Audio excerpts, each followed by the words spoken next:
मध्ये भारताने केलेल्या सुधारणांचाही त्यांनी उल्लेख केला।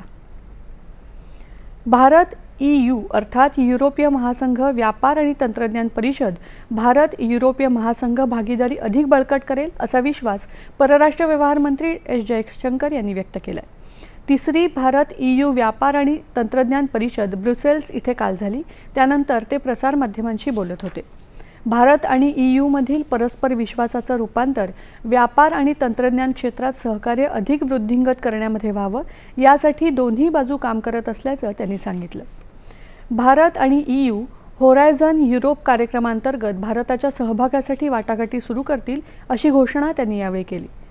EV चार्जिंग पायाभूत सुविधांच्या मानकांवर लक्ष केंद्रित करणारं पहिलं नवोन्मेष केंद्र स्थापन करण्यास दोन्ही बाजूंनी सहमती दर्शवली। यावेळी केंद्रीय वाणिज्य आणि उद्योग मंत्री पीयूष गोयल उपस्थित होते। व्यापार आणि तंत्रज्ञान परिषद द्विपक्षीय संबंधांचा एक महत्त्वाचा आधारस्तंभ म्हणून उदयास आली असून चर्चेतून प्रत्यक्ष अंमलबजावणी होण्यास यामुळे मदत झाली असल्याचं त्यांनी सांगितलं।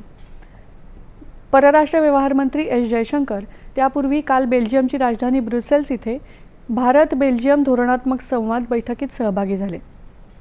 दोन्ही देशांची भागीदारी गेल्या काही वर्षात अत्यंत दृढ झाली असं सांगत या बैठकीत दोन्ही देशातील राजकीय वित्तीय विषयांवर चर्चा तसंच गुंतवणूक, स्वच्छ ऊर्जा, संरक्षण, कुशल मनुष्यबळाचं आदान-प्रदान आणि औषध निर्माण क्षेत्र अशा विविध विषयांवर या बैठकीमध्ये विस्तृत चर्चा झाल्याचंही त्यांनी यावेळी सांगितलं।